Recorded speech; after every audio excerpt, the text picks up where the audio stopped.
வணக்கம். உங்கள் சதீஷ் ஆறுமுகம். குரூப் 4 இரண்டாம் கட்ட கலந்தாய்வு முதல் கட்டம் முடிஞ்சது.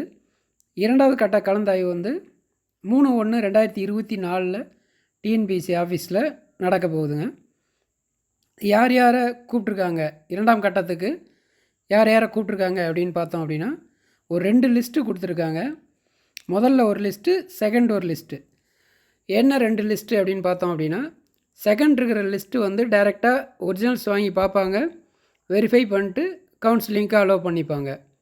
ஃபஸ்ட்டு இருக்கிற லிஸ்ட்டெலாம் அடிஷ்னலாக அவங்க என்ன கேட்டகரி, ஃபார் எக்ஸாம்பிள் விடோ அப்படின்னு செலக்ட் பண்ணிருக்காங்கன்னா அந்த விடோ சர்டிஃபிகேட், பிஎஸ்டிஎம் சொல்லியிருக்காங்கன்னா பிஎஸ்டிஎம் சர்டிஃபிகேட், இந்த மாதிரி இதெல்லாம் வெரிஃபை பண்ணிவிட்டு அது ஓகே ஆகிடுச்சின்னா அவங்கள சர்டிஃபிகேட் வெரிஃபிகேஷனுக்கு முடித்து கவுன்சிலிங்க்கு அட்மிட் பண்ணுவாங்க.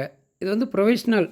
ஆக்சுவலாக ஏதாவது ஒரு கேட்டகரியில் அவங்கள செலக்ட் பண்ணியிருக்காங்க, அது போதுமான எவிடன்ஸு சப்மிட் பண்ணியிருக்க மாட்டாங்க, இல்லை அவங்களுக்கு டவுட் இருக்குன்ற மாதிரி செலக்ட் பண்ணியிருப்பாங்கன்னு நினைக்கிறேன். அதனால் அந்த ஃபஸ்ட் லிஸ்ட்டில் இருக்கவங்களாம் என்ன ஆகும் அப்படின்னா, கவுன்சிலிங்கே அட்மிட் பண்ணாமல் கூட ரிஜெக்ட் பண்ணலாம். அந்த டாக்குமெண்ட்ஸ்லாம் கரெக்டாக ப்ரொடியூஸ் பண்ணல, ஒரிஜினல்ஸ்லாம் அன்னைக்கு ப்ரொடியூஸ் பண்ணல அப்படின்னா அவங்கள கேன்சல் பண்ணுவாங்க. ஃபால்ஸாக இருந்தாலும், கம்யூனல் அதாவது கேட்டகரி, கம்யூனல், பிஎஸ்டிஎம் இந்த மாதிரி ஏதாவது தப்பாக நம்ம செலக்ட் பண்ணி உள்ளே நுழைஞ்சிருக்கோம், அதனால் செலக்ட் பண்ணியிருக்காங்க, ஆனால் அங்கே போகும்போது அந்த கேட்டகரியில் நீங்கள் இல்லை அப்படின்னா அதை ரிஜெக்ட் பண்ணிவிடுவாங்க.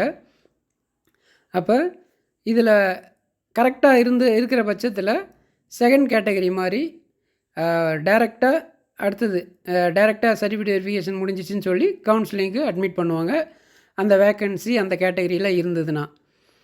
இண்டிவிஜுவலாக உங்களுக்கு லெட்டர் எதுவும் அனுப்ப மாட்டோம். இமெயில், எஸ்எம்எஸ், கமிஷன் வெப்சைட்டை ஃபாலோ பண்ணுங்கன்னு இருக்காங்க.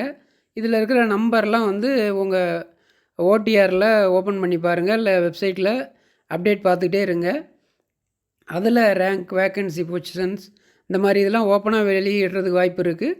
அப்படி இல்லைன்னா இண்டிவிஜுவலாக உங்களுக்கு தெரிகிற மாதிரி உங்கள் ரேங்க் என்ன அப்படின்ற மாதிரி அதை பொறுத்து தான் உங்களுக்கு வேலை உண்டு இல்லை, என்ன கேட்டகரியில் கூப்பிட்ருக்காங்க, அந்த மாதிரி விஷயங்கள்லாம் தெரிய வரும்.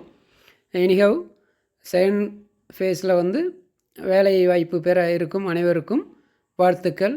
வெற்றி நமதே, வேலை நமதே, நாளையும் நமதே.